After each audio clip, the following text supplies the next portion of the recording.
Bonjour à vous, bienvenue dans ma digue en ce 22 avril, veille de nouvelle lune qui va se produire cette nuit à 4h27, le 23 exactement. Je vous invite à ce petit tirage donc bimensuel sur la musique de Mose, M-O-S-E, pour ceux que ça intéresse, Om Ganesha qui nous accompagne ce matin. Avant le tirage, j'aimerais faire un petit résumé un peu concis sur ce qu'on nous dit de cette nouvelle lune en taureau, qui a plusieurs aspects qui sont très intéressants par rapport à ce que nous vivons dans le confinement. Notamment, je voudrais simplement émettre quelques points clés et puis on verra si ça résonne avec le tirage de nos cartes et dans quelle mesure les leçons que Saturne nous envoie en ce moment peuvent être appliquées, on va dire. Donc en effet, on vit en ce moment la puissance de Saturne en Verseau et ça depuis mars. Et Saturne nous parle des leçons à apprendre. Opposé à Uranus, comme ça se passe en ce moment, il parle aussi principalement d'un conflit générationnel. Il y a vraiment dans les planètes et dans les conjonctions et dans les oppositions des planètes l'idée de rébellion, l'idée que nous allons passer à un autre mode de fonctionnement, que le pouvoir ancien n'est plus d'actualité et qu'il va falloir trouver d'autres moyens de comprendre le monde. Donc ça, on vous en a beaucoup parlé. Vous avez des postes d'astrologues bien plus précis que moi là-dessus. Moi, je viens juste pointer les idées, on dirait pour vous éviter toutes ces écoutes parfois un peu longues, un peu studieuses. Alors nous vivons une dissonance, qu'on appelle une dissonance entre les planètes Jupiter, Saturne et Pluton. Et ces trois planètes qui sont des planètes de pouvoir, d'enseignement et de changement radical, Pluton c'est la planète vraiment de la mort et de la destruction, nous remettent en question et en nous et à l'extérieur les schémas. Le schéma des pouvoirs, le schéma des valeurs. D'autant plus que la puissance d'Uranus apporte une expérience de nouveauté. C'est ça qu'il faut retenir. Donc, tout ce que vous ressentez le monde ne sera plus jamais pareil, vous avez raison. Le monde d'après le confinement, ce 10 mai qu'on nous annonce tout à fait hypothétique, de toute manière ne sera plus le même. Il y a réinventé totalement une relation. Ah, bonjour Paulette. Voilà Paulette qui vient m'accompagner. Alors, de quoi on peut parler aujourd'hui? Évidemment de la Lune qui est conjointe au Soleil en Taureau.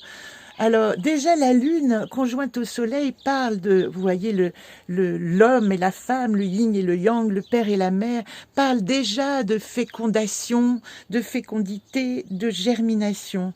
En Taureau, c'est d'autant plus exalté puisque le Taureau est la planète de la matière et de Vénus. Donc, il est question vraiment, dans cette Lune, d'ensemencer et de faire germer une graine.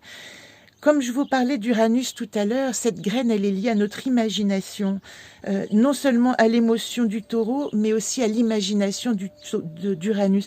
Elle nous demande de planter des nouvelles graines. Elle nous demande aussi de ne pas nous précipiter. Ne pas se précipiter parce que on aurait envie vraiment de changer les choses brutalement, on en a un petit peu marre, on est un peu lassé de cette situation, mais il est plutôt temps là de travailler à la fécondation. Et quand on est dans un temps comme ça de germination, on ne peut pas presser les choses, on ne peut pas se dépêcher, on ne peut pas aller plus vite que la graine qui pousse. Voilà, donc cette conjonction ou cette rencontre aussi entre Vénus et Uranus, elle va nous donner des nouvelles inspirations. En ce moment, j'aurais envie de vous dire vraiment, laissez parler. J'ai parlé hier de l'intuition et de la quatrième gardienne, qui est celle qui a accès à ses visions. Développez votre capacité d'intuition. C'est le moment ou jamais de trouver vos outils aussi pour aller vers votre intuition. C'est le moment c'est le moment de tirer les arcanes, tout simplement. C'est le moment de trouver vos objets qui vont vous parler. Nous sommes entrés dans l'ère du Verseau depuis à peu près 2012. Vous le savez, ce sont les années galactiques qu'on appelle, qui ont une durée de 2166 ans exactement, et qui sont des années à rebours par rapport aux signes. Donc, nous sommes passés de l'ère du Bélier, en début de premier millénaire, à l'ère du Poisson, de Jésus, hein, l'ère du poisson, et nous rentrons dans l'ère du Verseau depuis quelques années. Cette ère du Verseau, elle nous parle de recréer un monde, d'un monde nouveau. Alors, la seule chose que je puisse vous dire, c'est que nous aurons rendez-vous à la pleine lune pour terminer, hein, le 7, qui sera descendante et qui sera encore une super lune, puisque la lune sera au périgée. Périgée signifie qu'elle est au plus proche de la Terre dans son parcours, hein, puisqu'elle n'a pas un parcours sphérique, mais en ellipse, la lune. Donc parfois, elle est plus près de la Terre et parfois, elle est plus loin. Et c'est plutôt veiller début mai, le 3 mai, vers le 3 mai, à la bifurcation, au changement, aux choses qui vont se passer. Allons-y pour le tirage. J'ai déjà mélangé les cartes, donc nous avons déjà notre rapport au monde qui est là, et le milieu, je vais la laisser comme ça, puisque j'ai laissé la carte. Le dialogue, l'échange, carte blanche, magnifique. Donc vous avez dans cette coupe de ce jeu de nouvelle lune, vous avez carte blanche pour communiquer et entrer en relation différemment. Comme c'est une coupe, toute la dimension d'interprétation de la carte est là, et quand on a la carte blanche, on parle aussi à ce moment-là de page blanche, c'est qu'est-ce que j'ai à dire et comment je vais arriver à me faire comprendre. Voilà la coupe, très intéressante, n'est-ce pas? Alors, maintenant je vais étaler les cartes et je vais tirer qu'est-ce que nous avons en nouvelle lune dans notre situation actuelle. Qu'est-ce que nous avons comme atout? Je vais les mélanger, j'aime bien, vraiment. Hop là. Qu'est-ce que nous avons en problématique? Quel est le point de réflexion important? Troisième carte. Et la quatrième carte va me parler de ma solution.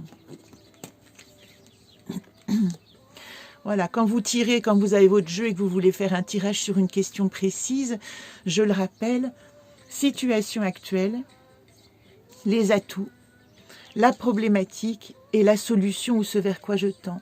Et quand vous tirez une coupe, toujours de la main gauche, et quand vous tirez la coupe, c'est-à-dire que votre jeu est regroupé, que vous tirez, à l'intérieur c'est moi et celle de dessous dans le monde. Situation actuelle. L'amour, ça tombe bien, hein, vraiment. J'ai disposé beaucoup de cœurs ce matin, je ne sais pas pourquoi, j'avais très envie de poser ces cœurs et je travaille, j'ai dessiné Cupidon hier sur ma carte des tocs dans mon jeu des haïkus qui est mon chemin de vie actuel parce que je suis dans la résolution de l'arbre d'aimer. Voilà comment, c'est une manière, pas de vous parler de moi, mais de vous expliquer comment résonnent à chaque fois les symboles. Donc vous, en situation actuelle, reliez-vous à tout ce qui vous parle de l'amour. L'amour de soi, l'amour des autres, rentrer en communication amoureuse avec le monde. Cette carte, elle parle d'union à cette place-là. Elle parle de vraiment comment m'unir à ce qui m'entoure. Donc, s'unir aussi à la situation de confinement, c'est comprendre dans quelle mesure c'est une possibilité pour vous de déclencher une autre forme d'amour intérieur, une autre forme d'amour avec votre vie, et pas forcément la difficulté, et comme nous le vivons tous, hein, les aspérités de ce confinement et les limites de patience que ça nous impose. En atout, voilà, donc c'est la légèreté. Elle vous dit, oui, développez l'amour, mais gardez une légèreté. Ne vous attachez pas à la situation, ne vous attachez pas à la forme, parce que elle est transitoire, cette forme de confinement. Elle est transitoire parce que bientôt, je vais trouver le moyen de m'envoler, de déployer mes ailes pour trouver mon territoire, pour trouver une autre manière d'être au monde. Donc même dans ce temps de germination, ce qui vous est demandé, c'est d'être léger.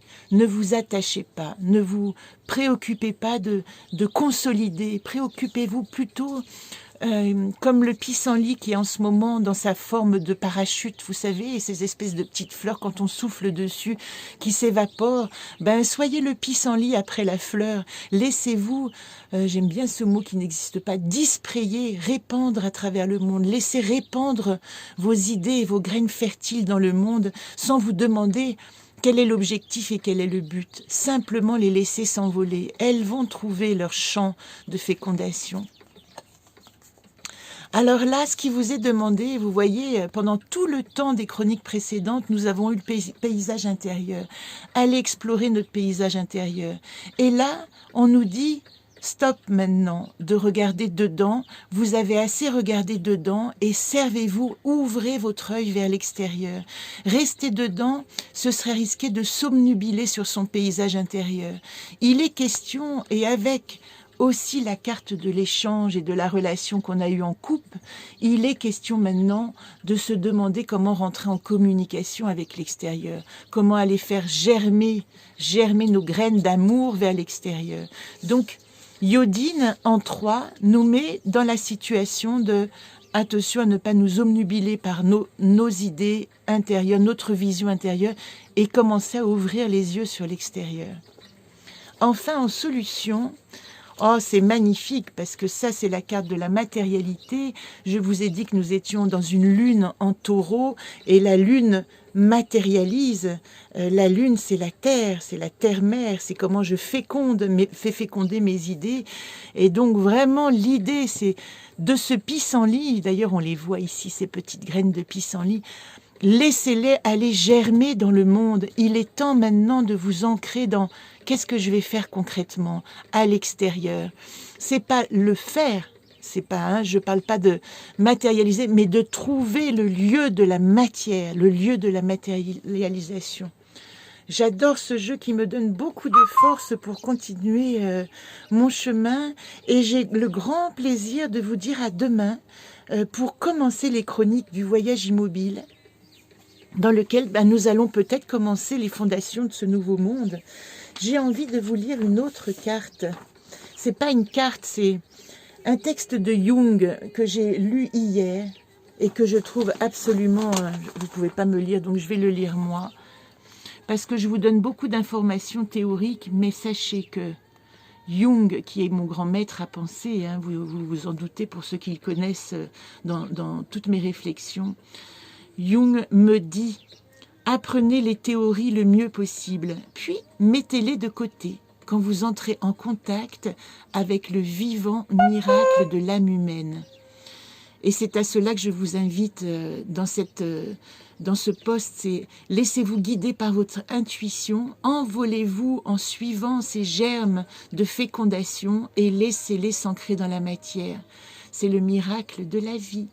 Je vous embrasse tendrement et rendez-vous demain avec le voyage immobile et cette nouvelle grille. Alors, petit dédicace spécial à Myriam qui se reconnaîtra, que je suis en train de préparer dans le sens vertical et qui nous parlera, elle était comme ça, je vous l'ai présentée l'autre jour, horizontale, c'est celle qui est reliée au tarot, et qui nous parlera du voyage immobile et des arcanes du tarot reliés à la numérologie karmique, le chiffre des 9. Ne vous en faites pas, tout est expliqué, réexpliqué à chaque poste pour qu'on puisse le temps d'intégration. Ce qui vous résonne, c'est ce qui compte. Je vous embrasse bien tendrement.